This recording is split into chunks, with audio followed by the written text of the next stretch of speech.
আমি তোমাকে বিয়ে করে খুব ভুল করলাম, তাই না? তুমি যে পেদে পুরস্কার জিতেছো তাই দেখে আমি তোমাকে বিয়ে করলাম, যা আমি স্বপ্নে কোনোদিন ভাবতে পারি। তুমি আমাকে পাতা শেখাচ্ছ? হ্যাঁ, আমি চাইলে তোমাকে একটাই পেঁদে তোমার মুখ উড়িয়ে দিতে পারি।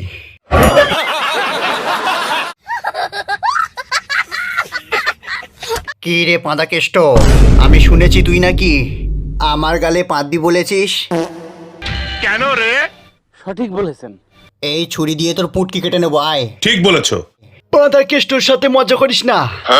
পাঁদা কেষ্ট যদি একবার পাঁদা শুরু করে তাহলে তোর পিছনেই পেঁদে তোর পিছন ধরিয়ে দেবে।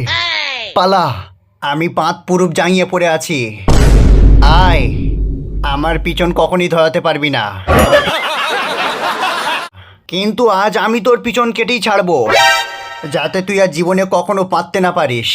আমি পাঁদা কেষ্ট কখনো নিজের পাঁদ নিজে পেঁদে শুকি না, শুধু আমার পাঁদ অন্য মানুষকে শোখাই।